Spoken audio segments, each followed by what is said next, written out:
तुकोबारायांच्या गात्यातली म्हातारी पंढरपूरला निघाली. पण मावशी काय झालं?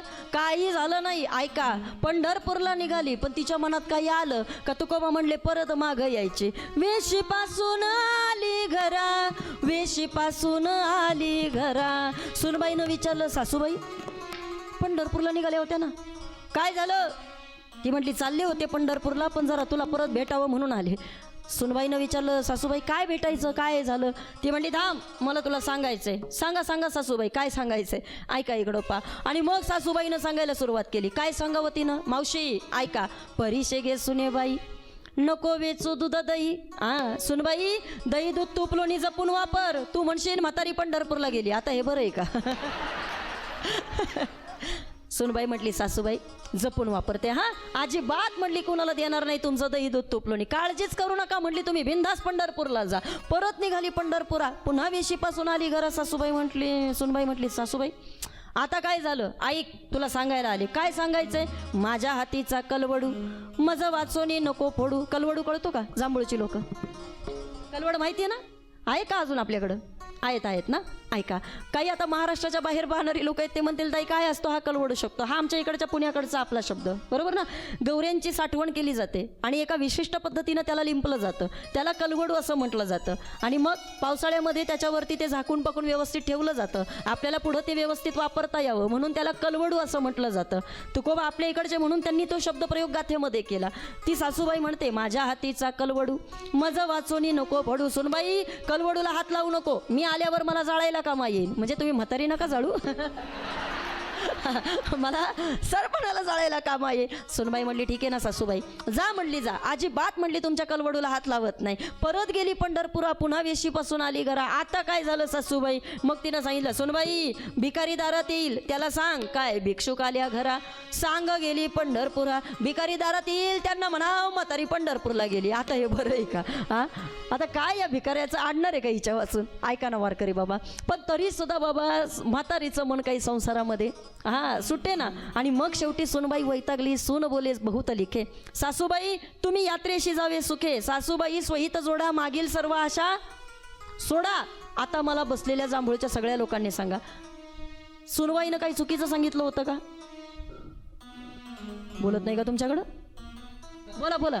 सुनबाईनं काही चुकीचं सांगितलेलं का? काही नाही ना. पण आता ऐका, त्या विचाराची सासूबाई नव्हती. तिला राग आला ना. मी सांगेल तुम्हाला, पान वय झालं तरी काय बायांच्या हातातल्या चाव्या सुटत नाही दादा. वय झालं तरी त्यांना वाटतं सुनबाईनं आमच्या ताब्यातच राहिलं पाहिजे. आता किती दिवस? किती दिवस? ऐका इकडं पा. नाहीच. आणि मग शेवटी तिला राग आला आणि मग ती म्हणू लागली, सवतीचे चाळे खोटे, म्या जावे असे हिला वाटे. आणि आता कशाला पंढरपूरला जाऊ? काय जाऊन तिथं पाहू? मुलं लेकरं घरदार हेच माझे पंढरपूर. घेतला चिवडान बसली खात. काही लोकांना नाही दिलं वाटतं, लयच भारी तोंड केली काहींनी. ऐका इकडं पा. काय बाबा तिनं वाईट सांगितलं होतं? काही नव्हतं वाईट सांगितलं. पण ऐका, तुमच्या आमच्या संसारामधल्या आशा मागं शिल्लक राहतात. गोंदवलेकर महाराज निघायचे ना, त्यावेळेला गोंदवलेकर महाराज म्हणायचे, मला ही आशाच इथं प्रपंचामध्ये शिल्लक नाही ठेवायचे. मला वारीला जायचंय, पण ही वारीला जात असताना मात्र ही संसारातली सुखं मला नाही न्यायची तिथं जाऊन. मग तिकडं गेल्यानंतर मला अध्यात्माचं सुख पाहायचंय, तिथं गेल्यानंतर मला परमार्थाचं सुख पाहायचंय, तिथं गेल्यानंतर मला परमार्थाचा आनंद घ्यायचा आहे. आणि तिथं गेल्यानंतर आम्हाला वाजत गाजत ती पालखी पंढरपुरापर्यंत न्यायचे. आज ज्ञानोबा यांच्या सोहळ्यामधनं चालत असताना जसे सगळे वारकरी जल्लोषामध्ये निघतात ना, त्यावेळेला संतांची इच्छा होती की आम्ही सुद्धा असं जल्लोषात निघालो पाहिजे. ज्ञानोबांचं स्वप्न आहे. ज्ञानोबा निघाले पण आशे तसे नाही निघाले. मग माझ्या जीवीची आवडी पंढरपुरा नेईल गुडी, पांडुरंगी मनरंगले, गोविंदाचे गुण वेधिले, गोविंदाचे गुण वेधिले. बाबा तुकोबराया ज्या वेळेला वारीला निघत होते ना, त्यावेळेला तुकोबराया म्हटले, देवा तुझ्या वारी करता निघालोय, पण का निघालोय? माझ्या वडिलांची मिरासी गा देवा, आणि पंढरीची वारी आहे माझ्या घरी. ए देवा, अरे ही माझ्या वाडवडिलांपासून आलेली परंपरा आहे म्हणून मला तुझ्या वारीला जायचंय. ही माझ्या वाडवडिलांनी केलेली वारी आहे म्हणून मला ती चुकवायची नाहीये देवा.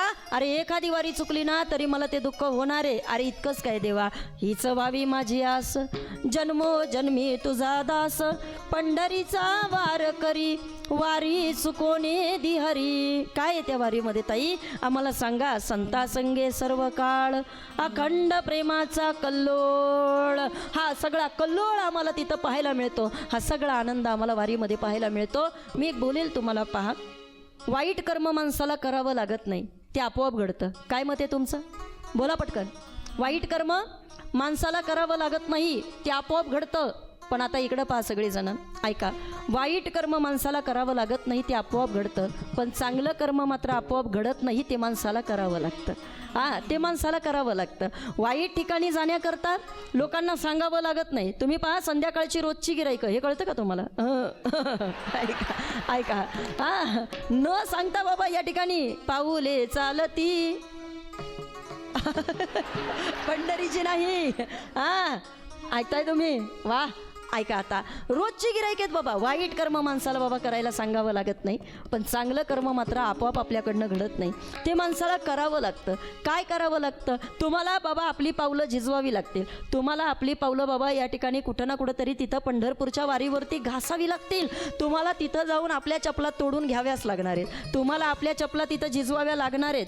तुम्हाला तिथं जाऊन तो सगळा वारीचा त्रास सहन करावा लागणार आहे. आणि तेव्हा कुठंतरी जाऊन तुमच्याकडनं चांगलं कर्म घडणार आहे. ऐकताय ना तुम्ही? तेव्हा कुठंतरी जाऊन तुमच्याकडनं आई चांगलं कर्म घडणार आहे. वाईट कर्म माणसाला बाबा या ठिकाणी करावं लागत नाही, ते माणसाकडनं आपोआप घडतं. पण चांगलं कर्म माणसाला मात्र बाबा करावं लागतं. मी सांगेल या कथेच्या माध्यमातून आज काही गोष्टी तुम्हाला आम्हाला शिकायच्यात. काय शिकायचं आहे सांगेल तुम्हाला. परमेश्वर या वारीमध्ये बाबा या ठिकाणी आपल्याला बऱ्याच वेळेला असं वाटतं की ताई आज आम्हाला एवढा त्रास होतोय, एवढं आम्हाला दुःख होतंय. घरी बसलेली लोक एवढी सुखामध्ये बसतात, AC मध्ये काही काही लोक शांतपणे झोपतात.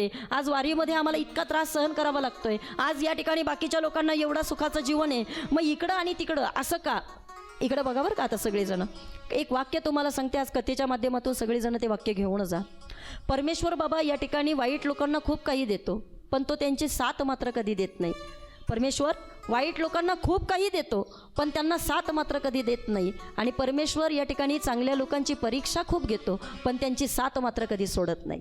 त्यांची साथ मात्र तो कधी सोडत नाही. आज वारीमध्ये जितके वारकरी आहेत ना, त्यांना तुम्ही पहा, या ठिकाणी सांभाळणारा विटेवरचा मालक खंबीर आहे. त्यांना ज्ञानोबा हाताला धरून नेणार आहेत. त्यांना तुकोबा कुठं ना कुठं तरी बाबा या ठिकाणी हळुवारपणे तिथं पोहोचवणार आहेत. प्रवास खडतर जरी असला पण तरीसुद्धा तिथं संतांची साथ आहे. प्रवास खडतर जरी असला ना तरीसुद्धा तिथं भरपूर लोक आहेत. प्रपंचामध्ये सगळ्या सुखसुविधा आहेत, पण ही सगळी लोक फक्त स्वार्थापोटी आहेत. मी सांगते म्हणून नाही, संतांनी सांगितलं, जन हे सुखाचे दिल्या घेतल्याचे अंत हे काळीचे नाही कोणी. ही लोक फक्त स्वार्थापोटी आपल्या सोबत राहणारे, ही लोक फक्त फायद्यापुरते आपल्या सोबत राहणारे. पण इकडं पंढरपूरच्या वाटेवरती मात्र तसं नाहीये. मी एक बोलू वाक्य तुम्हाला, ऐका. नळ बंद केला म्हणून पाणी बंद होतं का? बोला पटकन. नळ बंद केला म्हणून पाणी बंद होतं का? नाही. मला सांगा, घड्याळ बंद झालं म्हणून वेळ थांबणार आहे का? बोलत नाही का तुम्ही? पटपट बोला की जरा. नळ बंद केल्यानं पाणी बंद होत नाही. घड्याळ बंद केल्यानं घड्याळ कधी बंद होत नाही. खोटं कितीही माणूस बोलला तरी खरं लपलं जातं का? खरं लपलं जात नाही. मी सांगेल तुम्हाला, आपण एखाद्यावरती प्रेम केलं, समोरच्यानं कितीही तिरस्कार करू दे, पण त्या प्रेमाच्या बदल्यामध्ये मात्र या ठिकाणी भगवंत कधी आपला राग करणार नाही. आणि एक वाक्य सांगते मी तुम्हाला, ऐका.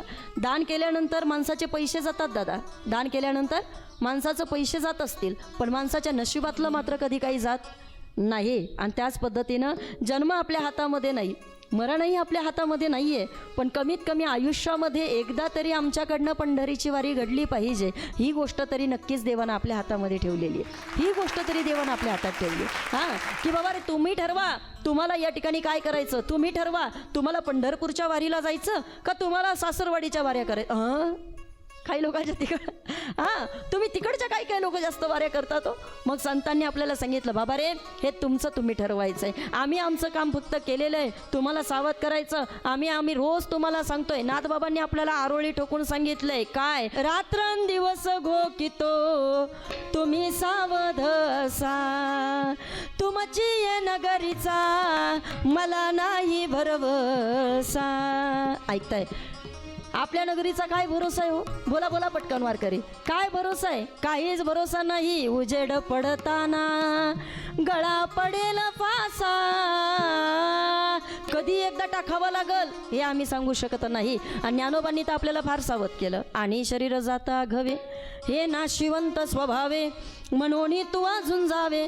पंडू कुमारा देहाची या गावालिया जन्म मृत्यूची या सोहळिया ना म्हणून ये धनंजया जिया परी. ज्ञानोबाराया म्हटले अरे हे चक्र आहे कोणतं? उपजे ते नाशे नाशिले ते पुनर्रूपी दिसे हे घटिका यंत्र जैसे परिभ्रमेगा. ज्याचा जन्मही त्याला मृत्यू आहेच. आणि जर आम्हाला मृत्यू आहे ना ताई तर मग त्या मरणाच्या अगोदर आम्ही काहीतरी केलं पाहिजे. एक हिंदीमधलं वाक्य आहे माझ्या आवडीचं, ते सांगते तुम्हाला म्हणजे तुमच्या लक्षात येईल. ऐका. जीने से पहले इंसान ने सोचना चाहिए कि मुझे क्या करना है और मरने से पहले इंसान ने सोचना चाहिए कि मैंने क्या किया है. आयुष्यातली वेळ निघून गेली आणि मग विचार करायचा का मी का नाही केलं का नाही केलं. त्याला काहीच उपयोग नाही. वेळ निघून गेल्यानंतर हातपाय किती आपटत बसलो तरीसुद्धा बाबा त्याला काही अर्थ राहत नाही. जोपर्यंत वेळ आहे ना तोपर्यंत आपण हे सगळं करू शकणार आहे. काय काय करायचं आहे ऐका. डोळे चांगले आहेत तोपर्यंत विठुरायाचं दर्शन घेतलं पाहिजे. कान चांगले आहेत तोपर्यंत भजन कानावरती पडलं पाहिजे. तोंड चांगलं आहे तोपर्यंत लोकांनी बाबा एकमेकांशी चांगलं बोललं पाहिजे. आणि हातपाय चांगले आहेत ना तोपर्यंत एकमेकांना बाबा या ठिकाणी आपण सहकार्य केलंच पाहिजे. संतांनी आपल्याला फार गोड सांगितलं. दिले इंद्रिय हातपाय कान डोळे मुख बोलाया वचन जेने तू जोडीशी नारायण नासे जीवपन भवरोग. बाबा रे या भवरोगामधनं तुम्हाला आम्हाला तरायचं आहे म्हणून वारीला जायचं आहे. या सगळ्यामधनं तुम्हाला आम्हाला एकदा सुटायचं आहे. एवढी खेप आम्हाला चुकवायची म्हणून तुम्हाला आम्हाला ही वारीला जायचं आहे. कारण ही वारी म्हणजे नुसती वारी नाही आहे. मग कोणती वारी आहे? ही आम्हाला सावध करण्याची वारी आहे. जी वारी आम्हाला बाबा संतांनी सांगितली. अहम वाघ्या सोहम वाघ्या प्रेम नगरा वारी. अहम वाघ्या सोहम वाघ्या प्रेम नगरा वारी. हे अहम वाघ्या सोहम वाघ्या प्रेम नगरा वारी. वाघ्या सोहम वाघ्या प्रेम नगरा वारी. सावध होऊनी भजनी लागा देव करा कैवारी. मल्हारीची वारी माझ्या मल्हारीची वारी. मल्हारीची वारी माझ्या मल्हारीची वारी. सावध होऊनी भजनी लागा देव करा कैवारी. मल्हारीची वारी माझ्या मल्हारीची वारी. मल्हारीची वारी माझ्या मल्हारीची वारी. मल्हारीची वारी. ही वारी कशाची?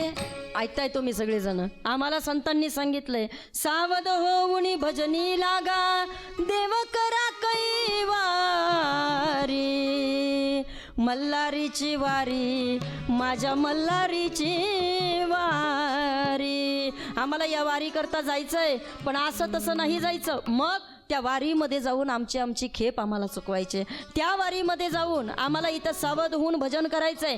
त्या वारीमध्ये नुसतं जायचं नाहीये. मग आम्हाला माहीत नाही दादा पुढच्या वेळेला आमचे हे हात आम्हाला साथ देतील की नाही, पुढच्या वेळेला आम्हाला हे पाय साथ देतील की नाही. कारण संतांनी आम्हाला वेळोवेळी सांगून ठेवलंय अल्पायुष्य मानव देह शतगणिले ते अर्धरात्र खाय मध्ये बालत्व पिढा रोगक्षय काय भजनासी उरले ते पाहेगा. ऐकताय तुम्ही सगळे?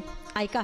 आई बालपणामधलं आयुष्य आमचं गेलं बरोबर आहे. बालपण गेल्यानंतर तरुणपण येणार आहे माणसाला.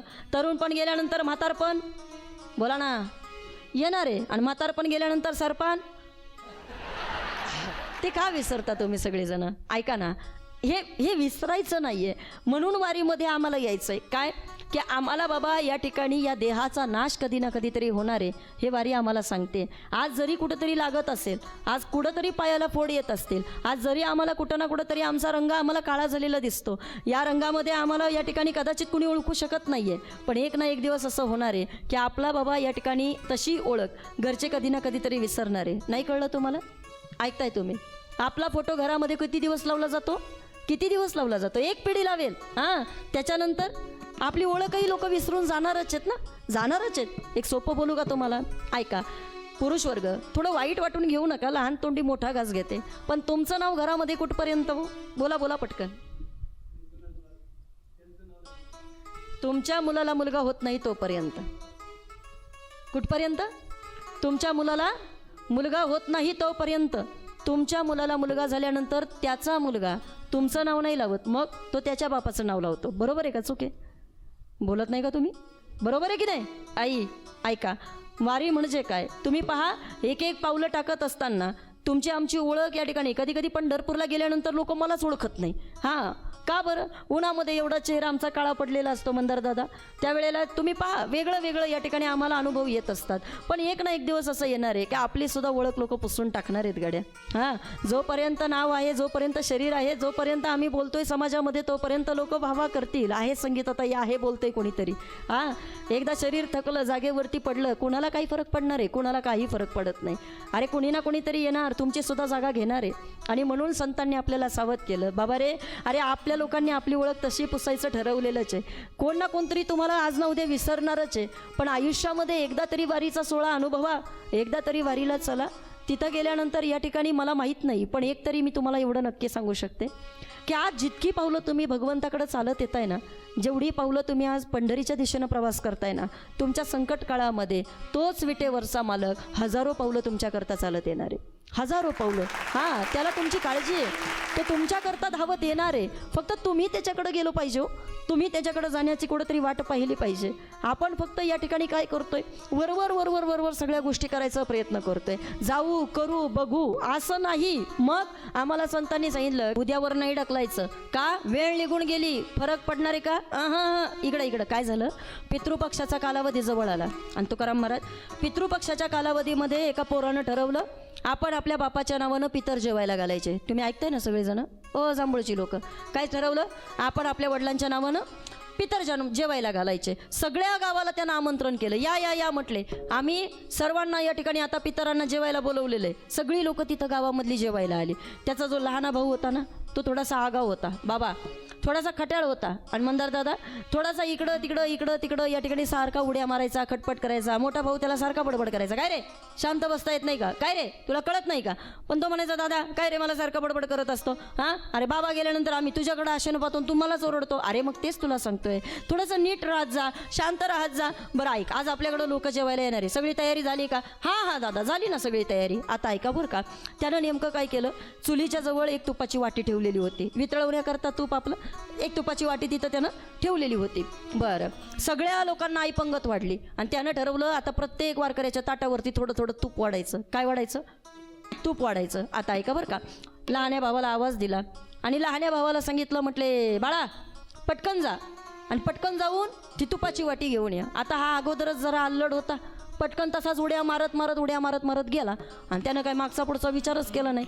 तशीच वाटी हातामध्ये घेतली, जे त्याला पोळलं भाजलं हां, त्यानं ती वाटीच तशी फेकून दिली. आणि जशी वाटी फेकली, आता तूप वाटीतच राहिलं असेल ना. हां, काय झालं, तूप सांडलं. आता जसं तूप सांडलं तसं या ठिकाणी मोठ्या भावानं विचार केला, अजून येत नाही, मग येत नाही, काय झालं काय नाही. मग परत मोठा भाऊ तिथं गेला. मोठ्या भावानं पाहिलं तूप सगळं खाली सांडलेलं आणि हा लहान तिथंच असं करत होता. हाताला भाजलं होतं ना त्याच्या. हां, तो बिचारा त्या हाताकडं पाहत होता. मग मोठा भाऊ जरा रागावला, काय रे तुला सांगितलं होतं ना तुपाची वाटी घेऊन ये आणि तू तर तूप सांडवलं. तुला इतकं कळत नाही का? तुला मी बोललो होतं की नाही, थोडी कामं शांततेत करत जा. अरे कधी तुझा अल्लडपणा जाणार, कधी तुझा आगाऊपणा जाणार? अरे गाढवा, तुला मी किती वेळा सांगितलं शांततेत काम कर, तरी तू केलत नाही. आणि मग मात्र या ठिकाणी लहाना भाऊ म्हटला, दादा इकडं बघ, इकडं माझ्या हाताला भाजले, तुला काहीच नाही आणि तू मला त्या तुपाच्या वाटीसाठी. अरे पण आता लोक थांबलीत ना, मग तुला ओरडू नको तर काय करू? तू वाटी नीट पकडली असती तर तुला ओरडायची गरज पडली असती का? लहाना भाऊ जरा चिडला आणि मंदार दादा तो त्या लहाना भाऊ त्या मोठ्या भावालाच ओरडायला लागला. मला म्हटला, दादा मला काय तुला विचारायचंय, ऐक मला सांग. तसं पण आपण काय करणार होतो, हे तूप कोणाला वाढणार होतो? त्या लोकांना वाढणार होतो की नाही? दादा म्हटला, बरोबर आहे. मग आता दादा मला सांग, जर का मी वाटी तुझ्या हातामध्ये आणून दिली असती आणि जर ते तूप तू त्या लोकांच्या तिथं ताटामध्ये वाढलं असतं आणि जर त्या लोकांनी ते तूप खाल्लं असतं, मग ते तूप तसंही त्या वाटीत राहणार होतं का? बोला ना पटकन. हां, तसंही त्या वाटीत राहणार होतं का? लहाना भाऊ म्हटला, मग दादा असं गेलं काय? आणि असं गेलं काय? काय फरक पडणार आहे? एवढं मला ओरडायची काय गरज आहे? मोठ्या भावानं लहान्या भावाची समजूत काढली आणि सांगितलं, बाळ हे बघ, असं गेलं त्याच्यानं फरक पडणार आहे का बरं? अरे हे असं गेलं असतं ना तर ते कारणी लागलं असतं, पण ते असं गेलंय ना ते कारणी लागत नाहीये. सांडलेलं तूप कामाला नाही येते बाबा. पण ते जर कुणाच्या तरी मुखामध्ये गेलं ते जसं कामाला येणार आहे ना, देह तसा पडला तर तो कामी येणार नाहीये. पण जर तो माऊलीच्या सोहळ्यामध्ये कुठंतरी कामी लागला तर त्याचं नक्कीच काहीतरी सार्थक होणार आहे. जर तो वारीमध्ये कुठं ना कुठं तरी 4 पावलं चालतोय तर त्या देहाचाही सार्थक होणार आहे. जर तो कुठं ना कुठं तरी घरामध्ये बसून भजन पूजन करतोय तर तो देह कुठं ना कुठं तरी सार्थकी लागणार आहे. ठीक आहे ताई, तुम्ही आम्हाला सांगितलं, आता आम्हाला या देहाचं महत्त्व कळालं. चला ताई, तुम्ही आम्हाला सांगितलं, पण आम्हाला सांगा ना, कोणी कोणी बरं ही वारी केली आणि कुणाकुणाला या वारीचा फायदा झाला? मी सांगू तुम्हाला, या वारीचा फायदा एका दोघांना नाही झाला, मग या वारीचा फायदा वारीमध्ये जाणाऱ्या प्रत्येकाला झाला. बोलेल मी तुम्हाला. ताई, तुम्ही म्हणाल काय फायदा आहे हो? मी कालही सांगितलं, वारीमध्ये गेल्यानंतर माणसाला बाबा पैसा मिळत नाही. वारीमध्ये गेल्यानंतर माणसाला सुखसुविधा ऐश्वर्य काही मिळत नाही. पण वारीमध्ये गेल्यानंतर मात्र माणसाला जे समाधान प्राप्त होतं ना, ते समाधान बाबा या ठिकाणी त्याला प्रपंचामध्ये कधी मिळत नाही. तुम्ही म्हणाल का ताई कसं काय तुम्ही आता असं बोलताय? मी पटवून देते. मला सांगा, आपण या ठिकाणी रोज सकाळी टी व्हीवरती हा कार्यक्रम पाहतो आणि एकदा का या ठिकाणी वेळ चालू झाली की आपल्याला पुन्हा आठवण येते की चला या ठिकाणी झी टॉकीजचा आपण चॅनेल लावला पाहिजे. काहीतरी तिथं देवाचे 4 शब्द आपल्या कानावरती गेले पाहिजेत. आपण काहीतरी 2 शब्द तिथं देवाचे ऐकले पाहिजेत. ऐकताय तुम्ही सगळेजण?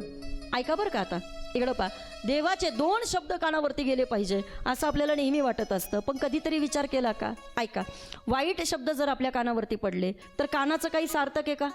काहीच सार्थक नाहीये. पण सकाळच्या वेळेला उठून जर देवाचे 2 शब्द कानावरती जर पडले तर त्या कानाचं सार्थक होणार आहेत की नाही? 100% होणार आहे. मी बोलेल तशी या देहाला काहीच किंमत नाहीये. वैकुंठवासी प्रातस्मरणीय गुरुनाम गुरु जगन्नाथांना पवार म्हणायचे, बाबा रे, आपल्या देहाला तशी कोणतीच किंमत नाही. या देहाला जाळून टाकलं ना, याची राख होणार आहे. याला मातीमध्ये गाडलं, याला किड्या मुंगे खाऊन टाकणार आहे. याचं काही सार्थक नाहीये. तुम्ही याला रस्त्यावरती असंच पडू द्या, याला कुत्री मांजरी येऊन खाऊन टाकणार आहेत. काय होणार आहे या देहाचं? काहीच होऊ शकत नाहीये. एक सोपं बोलते तुम्हाला, ऐका इकडं पा. पण हा देह जर या ठिकाणी आम्ही भजनामध्ये कारणी लावला, हा देह आम्ही परमार्थामध्ये कारणी लावला तर मात्र या देहाचं काहीतरी सार्थक होणार आहे. कसं काय? पटून द्या. चला पटून देते तुम्हाला. मला सांगा, अण्णा म्हणायचे आपल्या सगळ्या इंद्रियांमध्ये हलकट अवयव जर कुठला असेल ना तर ते आपले पाय आहेत. पाय पाय. हां, अण्णांना एका साधकानं विचारलं, अण्णा काय हो तुम्ही पायाला हलकट म्हणता? काय केलं आमच्या पायानं? अण्णा म्हणायचे, का नको हलकट म्हणायला? ते 12 गाव फिरून आलेलं असतं. नाही हां हां, कधी इकडं तिकडं 12 गाव फिरून आलेले, काय त्याला चांगलं म्हणायचं? पण आता ऐका बरं का, तसंही वारकरी बाबा मला एक सांगा, आपण तशी पायाला काहीच किंमत नाही आहे, पण ते पाय ज्या वेळेला आमच्या भजनामध्ये त्यावेळेला त्याला किंमत आहे. हां, तशी आमच्या हाताला किंमत नाही आहे, पण ज्या वेळेला ते हात भजनामध्ये टाळी वाजवतात त्यावेळेला त्या हाताला किंमत आहे.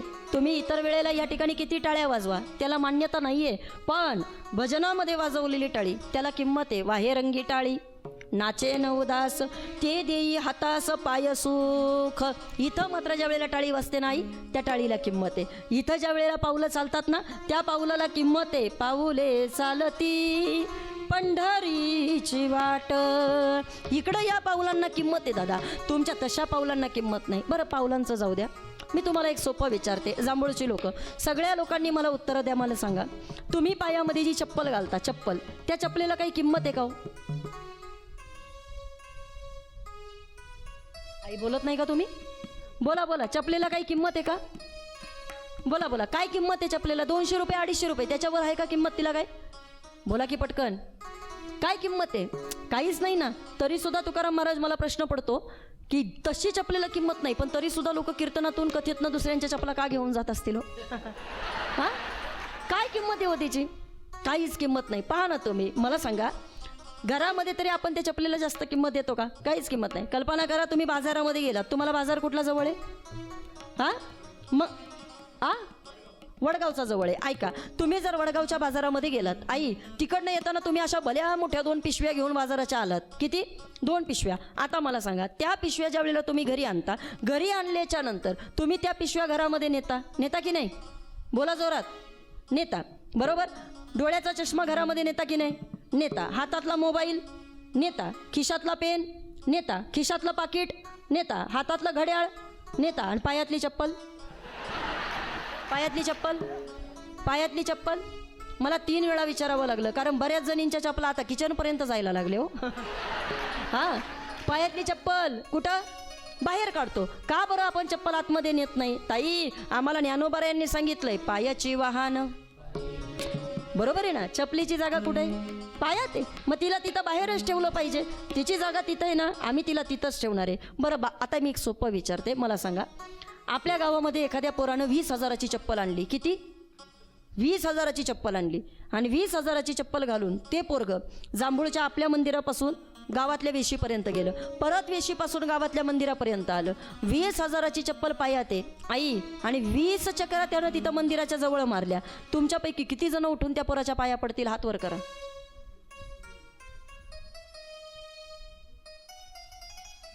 बोला ना पटकन. हा, कोण कोण पाया पडेल? आई तुम्ही नाही? तुम्ही बाबा तुम्ही? का बरं? 20,000ची चप्पल आहे बाबा. अहो पडा. नाही, 20,000ची चप्पल पायात आहे, पण कोणी पाया पडतं का हो? कोणीच पाया पडणार नाही. तुम्ही काय म्हणणार? ताई असू दे 20,000ची, मग काय आम्ही त्याच्या पाया पडायचं का? म्हणणार की नाही? म्हणणार की नाही? ऐका इकडं पा, 20,000ची चप्पल पायात आहे, पण लोक बाबा त्या व्यक्तीच्या पाया पडत नाही. ज्ञानोबारायांच्या सोहळ्यामध्ये 150 रुपयाची चप्पल वारकऱ्याच्या पायात आहे, पण लोक पाया पडल्याशिवाय राहत नाही. ही वारकऱ्याची ताकद आहे, ही वारकऱ्याची ताकद आहे. काहीच नसू दे, पण तरी सुद्धा लोक बाबा तिथं आपल्या पाया पडतात. का? कारण त्यांना माहिती आहे काय, की हा सुख सोहळा स्वर्गी नाही. आम्ही इथं पाया पडतोय कारण इथं पाया पडलो तर त्याला किंमत आहे. आम्ही इतरांच्या कुणाच्या किती पाया पडत राहिलो ना, त्याला काही सुद्धा किंमत नाही. आणि म्हणून संतांनी आपल्याला सावध केलं, बाबा रे इथं नुसतं या आणि इथं येऊन तुम्ही पहा, इथं प्रत्येकाला बाबा या ठिकाणी किंमत दिली जाते. कुणाकुणाला किंमत दिली जाते? आता सुख काय तुम्ही म्हणाल तर मी मगाशीच तुम्हाला सांगितलं, वारीमध्ये तसं विशेष सुख नाहीये. वारीमध्ये विशेष सुख नाहीये, पण वारीमध्ये आमच्याकडनं तप मात्र घडलं जातं. इकडनं तप घडतात आमच्याकडनं. इथं कायिक तप घडतं, वाचिक तप घडतं, मानसिक तप घडतं, शारीरिक तप आमच्याकडनं इथं घडलं जातं. ज्या अर्थी पावलं पंढरीच्या दिशेनं निघाली हे आमचं कायिक तप आहे. ज्या अर्थी वाचेनं आम्ही विठ्ठल विठ्ठल म्हणतोय, रामकृष्ण हरी म्हणतोय, ज्ञानोबा माऊली म्हणतोय, ते आमचं वाचिक तप आहे. आणि मानसिक तप म्हणजे काय? का आम्हाला पंढरपूरला जाताना कोणाची आठवण येत नाही, ते आमचं मानसिक तप आहे. पण आता ऐका, हे सगळं जरी खरं असलं, पण तरी सुद्धा या सगळ्यामध्ये आणखीन एक आनंदाची गोष्ट आहे. कोणती? इकडं आल्यानंतर बाबा आम्हाला काहीच आठवत नाही. काय आठवत नाही म्हणजे? अहो वारीमध्ये गेल्यानंतर एखाद्या वारकऱ्याला विचारा आज वार कोणता आहे, तो तुम्हाला मुक्काम सांगून कुठे, पण वार नाही सांगू शकत. त्याला तितकं सुद्धा माहीत नसतं वार कुठला आहे काय कुठला आहे. ती तिथं लांबच राहिली. तिथं ब्राह्मणाला जाऊन एखाद्या शोधावं लागेल आणि विचारावं लागेल, पण वारीमध्ये त्याला काही सुद्धा आठवत नाही. का आठवत नाही? कारण तिथं गेल्यानंतर ती आनंदाची गोष्ट आहे. कोणती? नाठवे घरदार तहान पळाली भूक. तिथं भूक पळते, तिथं तहान पळते, तिथं आठव राहत नाही, तिथं काही सुद्धा राहत नाही. का राहत नाही? कारण तुकोबाराया म्हटले आमची अवस्था त्या वारीमध्ये कशी होते माहितीये का? स्वयमेव पांडुरंग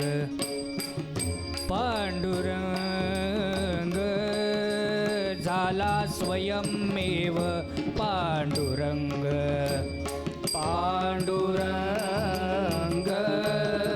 झाला स्वयमेव पांडुरंग झाला स्वयमेव पांडुरंग. आठवण गेले भावा भाव, आठवण गेले भावा भाव, झाला स्वयमेव पांडुरंग, झाला स्वयमेव पांडुरंग.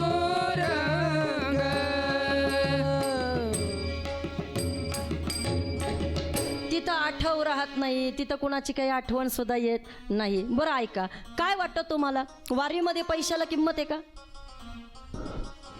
बोलत नाही का तुम्ही? वारीमध्ये पैशाला किंमत आहे असं तुम्हाला वाटतं का? ऐका इकडं पा, वारीमध्ये तुमच्या पैशाला सुद्धा किंमत नाही. मी तर असे काही काही वारकरी पाहिलेत बाबा का ज्यांच्याकडे एकही रुपया नाही, पण त्यांची पण वारी चांगलीच होते. आणि तुम्ही किती मोठा बंडल घेऊन जा, तुम्हाला कोणतीच तिथं बाबा या ठिकाणी किंमत नाही. वारीमध्ये तुमच्या प्रॉपर्टीला किंमत नाही. तुम्ही इकडं किती मोठ्या बंगल्यात राहता, वारीत तुम्हाला कोणी विचारणार आहे का? नाही. बरं इथं लोक म्हणणार आहेत का बाबा तुम्ही इथं एवढ्या मोठ्या बंगल्यात राहता, वारीत तुम्ही आले, चला चला चला, असं अजिबात होत नाही. बरं अजून पुढं चला, वारीमध्ये तुमच्या शिक्षणाला किंमत आहे का? बोला ना पटकन.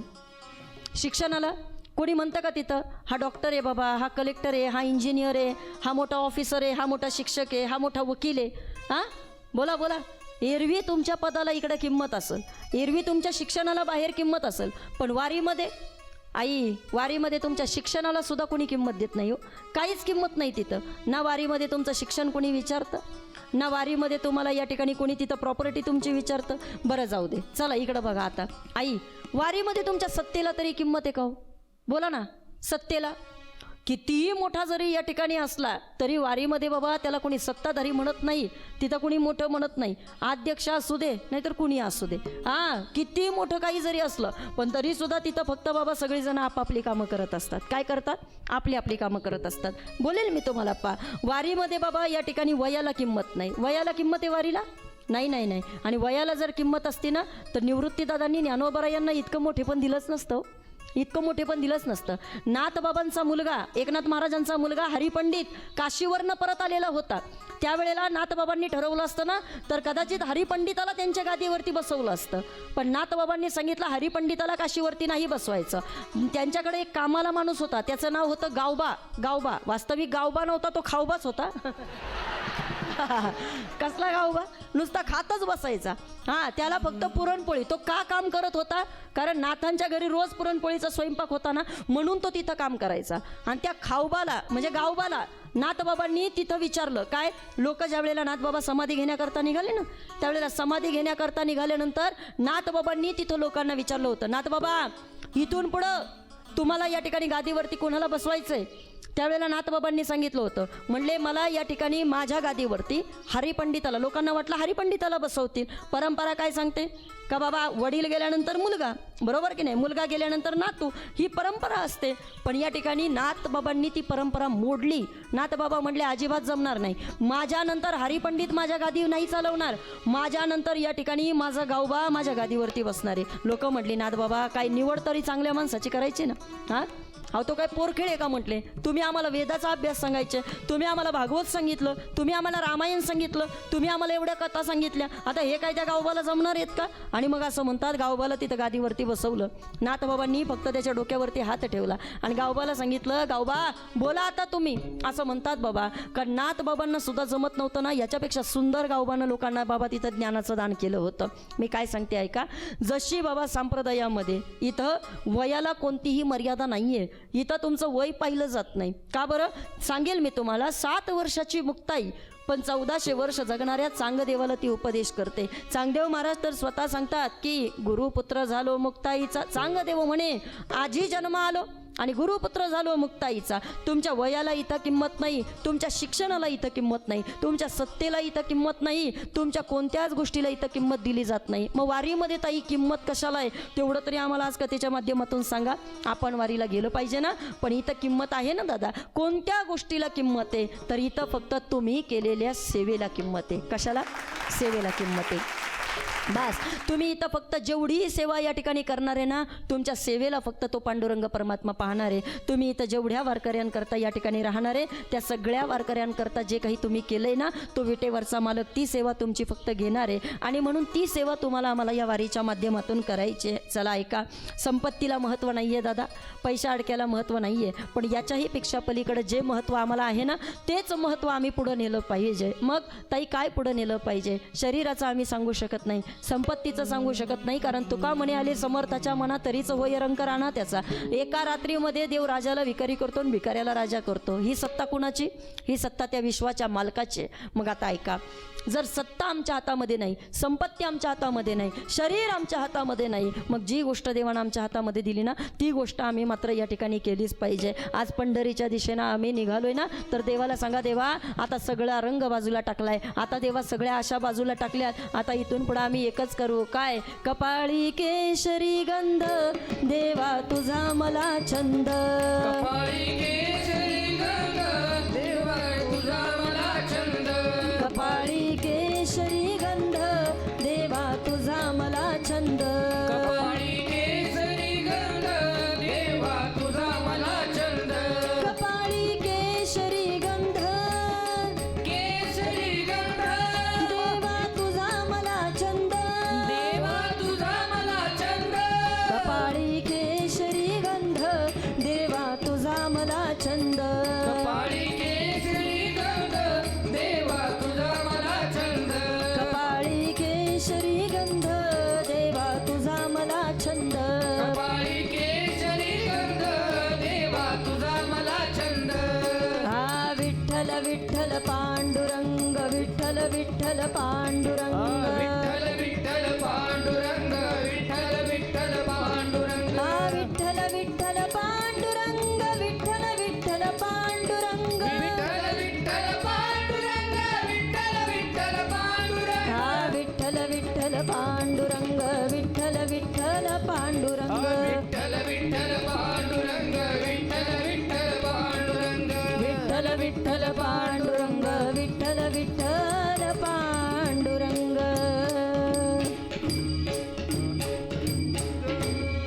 फक्त एवढी गोष्ट आमच्या हातात आहे आणि ती गोष्ट फक्त आता वारीला जाताना आम्हाला करायची आहे. भजन करत चला, ज्याला ज्याला शक्य आहे त्यांना अजूनही वारीला येण्याचा प्रयत्न करा. ज्ञानोबा अर्ध्यावरती आलेले आहेत, तुकोबा अर्ध्यावरती आलेत आणि म्हणून या ठिकाणी कमीत कमी आपण अर्ध्यावरती जरी या ठिकाणी जातोय, पण या ठिकाणी विठुरायाची ओढ जर अंतःकरणामध्ये असेल आणि हातातलं काम टाकून एक दिवस जरी आम्ही वारी करता निघत असेल तरीसुद्धा तो आयुष्यातला आमचा सोहळा आहे. तरीसुद्धा ज्ञानोबा तुकोबा आपल्याला घेऊन या ठिकाणी नक्कीच पंढरपूरला जाणार आहेत आणि म्हणून पुढे तर जायचं आहे. पण आजच्या कथेमध्ये मात्र तुम्ही आम्ही सर्वजण इथेच थांबूया. पुन्हा एकदा भेटूया पुढच्या भागामध्ये. ज्ञानोबारायांचा 750वा जन्मोत्सव सोहळा आणि ज्ञानोबारायांच्या माऊलींच्या हरिपाठाचं चिंतन गेल्या 10 दिवसापासून आपण पाहतोय. आत्ताही या ठिकाणी त्याच ज्ञानोबारायांच्या पालखीसोबत आपण पंढरपूरच्या दिशेनं सगळे वारकरी प्रवास करतोय आणि म्हणून या ठिकाणी तिकडं ज्ञानोबारायांच्या पालखीला, तुकोबांच्या पालखीला, नाथबाबांच्या पालखीला आपल्याला सर्वांना घेऊन पंढरपूरमध्ये जायचं आहे. पण आता पंढरपूरमध्ये जात असताना आज ही पालखी खरं तर या ठिकाणी आपण पोहोचवत आहोत. पण आजच्या दिवसाकरता मात्र आपण सर्वजण इथेच थांबूया. पुन्हा भेटूया उद्याच्या भागामध्ये. ज्या आदरणीय संतोष भाऊ जांभूळकर आपल्या गावचे आदर्श सरपंच, त्यांनी कार्यक्रमाचं आयोजन केलं. या ठिकाणी त्यांचे सर्वप्रथम मी आभार व्यक्त करते आणि ही सेवा पांडुरंगाच्या चरणी समर्पित करते. एकदा सर्वांनी प्रेमानं भजन करूया. विठ्ठल विठ्ठल पांडुरंग विठ्ठल विठ्ठल पांडुरंग विठ्ठल विठ्ठल पांडुरंग विठ्ठल विठ्ठल पांडुरंग विठ्ठल विठ्ठल पांडुरंग विठ्ठल विठ्ठल पांडुरंग विठ्ठल विठ्ठल पांडुरंग विठ्ठल विठ्ठल पांडुरंग हरी विठ्ठल विठ्ठल विठ्ठल विठ्ठल विठ्ठल विठ्ठल पांडुरंग विठ्ठल विठ्ठल विठ्ठल विठ्ठल विठ्ठल विठ्ठल पांडुरंग विठ्ठल विठ्ठल विठ्ठल विठ्ठल विठ्ठल विठ्ठल पांडुरंग विठ्ठल विठ्ठल विठ्ठल विठ्ठल विठ्ठल विठ्ठल पांडुरंग हरी विठ्ठल विठ्ठल विठ्ठल विठ्ठल विठ्ठल विठ्ठल पांडुरंग विठ्ठल विठ्ठल विठ्ठल विठ्ठल विठ्ठल विठ्ठल पांडुरंग हरी विठ्ठल विठ्ठल विठ्ठल विठ्ठल विठ्ठल विठ्ठल पांडुरंग विठ्ठल विठ्ठल विठ्ठल विठ्ठल विठ्ठल विठ्ठल पांडुरंग पांडुरंग पांडुरंग पुंडलिक वरदेव विठ्ठल श्री ज्ञानदेव तुकाराम पंढरीनाथ भगवान की जय. माऊली ज्ञानेश्वर महाराज की जय. जगद्गुरु संत तुकाराम महाराज की जय. बोलो रे भाई सब संतन की जय. माऊली, नवविधा भक्तीमध्ये श्रवण भक्तीला खूप महत्व आहे. माऊली, अनन्य साधारण महत्व आहे. आणि श्रवण म्हणल्यावर आपल्या डोळ्यासमोर कोण येतो तर श्रोता. माऊली, कीर्तनकार कीर्तन करतात, निरूपण करतात, भारूड करतात, त्यातून काही कथा सांगतात, त्या कथांमधून अर्थ सांगतात आणि तो अर्थ श्रोत्यापर्यंत पोहोचतो आणि या श्रोत्याला तो अर्थ काय उमगतो हे आपल्याला जाणून घ्यायचं आहे. तर आपण वारीमधल्या श्रोत्यांना भेटूया, वारकऱ्यांना विचारूया त्यांच्यातल्या श्रोत्याने अभंगांच्या काही ओळींचा कसा अर्थ घेतलेला आहे.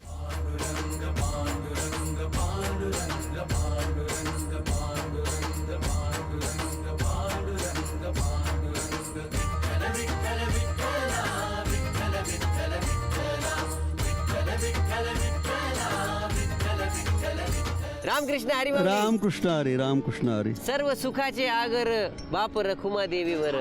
अभंगातल्या ह्या ओळींचं मला निरूपण सांगा ना माऊली, आणि प्रेक्षकांना पण. सर्व सुखाचे आगर म्हणजे आपल्याला जे सुख मिळते तो परमात्मा विटेवर आपले कटेवर हात देऊन उभा आहे आणि त्यामुळे सर्व सुख आपल्याला जे पाहिजे ते सुख आधी भौतिक वैज्ञानिक सुख सर्व सुख आपल्याला मिळतं आहे असा या ओळीचा अर्थ आहे. सर्व सुखाचे आगर सर्व सुखाचे सागर असणारा भगवान परमात्मा, त्या परमात्म्याच्या रूपाचं गुणाचं वर्णन केलेलं आहे. आणि सर्व सुखाचे आगर बापरोगमध्ये म्हणजेच वारकऱ्याचे आईवडील असणारा तो पांडुरंग परमात्मा, त्याच्याच गुणाचं वर्णन रूपाचं वर्णन केलेलं आहे. सर्व सुखाचे आगर म्हणजे या वारीतला सुख जे आहे हे कुठंच नाही आहे. सर्व सुखाचे आगर बाप रखुमादेवीवर. आपले एक अभंग आहे तुकाराम महाराजांचा, स्वर्गीच्या अमर इच्छिताचा देह मृत्यूलोकी व्हावा जन्म आम्हा. म्हणजे जो इथं आनंद आहे या वारीमध्ये सर्व सुखाच्या आगर हा सुख याच्यासारखं आगळं वेगळं सुख हे समुद्रासारखं, जसं समुद्राला अंत नाही तसं या सुखाला आणि पांडुरंगाच्या भक्तांना आनंदाला खरंच सागर म्हणजे अंत नाही. म्हणूनच म्हटले आहे सर्व सुखाच्या आगर बाप रखुमादेवीवर. म्हणजे वारकऱ्यांचा बाप हा पांडुरंग आहे. आणि म्हणूनच अभंगात म्हणलं आहे की स्वर्गीचे अमर इच्छिताचा देह मृत्यूलोकी व्हावा जन्म आम्हा. म्हणजे या वारीचा जो आनंद घेण्यासाठी ज्यांना स्वर्गीचे अमर म्हटले जातं ते सुद्धा मृत्यूलोकी जन्म घेण्यास मागता पांडुरंगाकडे, देवा जसं तू या मृत्यूलोकी आनंद घेण्यासाठी वारीचा आनंद घेण्या मृत्यूलोकी जन्म आमचा स्वर्गीचा अमर आहे, पण जो आम्हाला वारीचा आनंद आहे तो आम्हाला घेता येत नाही. म्हणून आम्ही म्हणतोय की स्वर्गीच्या अमर इच्छिताचा देह मृत्यूलोकी व्हावा जन्म आम्हा, असं मी सांगू शकतो. रामकृष्ण. वा माऊली, रामकृष्ण हरी. सर्व सुखाचे आगर बाप रखुमा देवीवर. या ओळीचा अर्थ मला काय उमगलाय माऊली मी ते सांगतो. माऊली एसटी असती ना, एसटी कशी सगळ्या गावांमध्ये फिरती, या गावातून त्या गावात जाते, पण शेवटी विसाव्यासाठी कुठं जाते तर तिच्या विसाव्याचं ठिकाण म्हणजे आगर असतं, एसटीचं आगर. त्या ठिकाणी ती जाऊन विसावा घेते. त्याचप्रमाणे जगातल्या सगळ्या सुखांचं आगर कुठे आहे तर माझ्या पांडुरंगाच्या चरणापाशी आहे असं मला वाटतं माऊली. सर्व सुखाचे आगर बाप रखुमा देवीवर. माऊली मला वाटतं जगातल्या सगळ्या गोष्टींमधून जे सुख मिळतं ना त्या सुखाचा आनंद पांडुरंगाच्या चरणापाशी आहे माऊली. असा अर्थ माझ्या पामराला जो काही उमगलाय तो मी तुम्हाला सांगतोय माऊली. वा माऊली, बघितलं का सगळेजण आपल्या भ्रमणध्वनीला कशी ऊर्जा देत आहेत. माऊली या भ्रमणध्वनीद्वारेच ते घरच्यांशी संपर्कात राहतात, त्यांना ख्याली खुशाली कळवतात. पण माऊली आपल्याला पण अशीच ऊर्जा घ्यायची आहे, त्यासाठी आपल्याला रोज वारीमध्ये यायचं आहे आणि आपला कार्यक्रम बघायचा आहे. तर माऊली आपण आज इथेच थांबूया, उद्या पुन्हा भेटूया. त्यासाठी पाहत राहा तुमचा लाडका कार्यक्रम संतूर सह प्रस्तुत गजर कीर्तनाचा सोहळा आनंदाचा. सकाळच्या पारी बंधुनी श्रीहरी वासुदेव तुम्हाला धावणार पंढरीची वारी. रामकृष्ण हरी.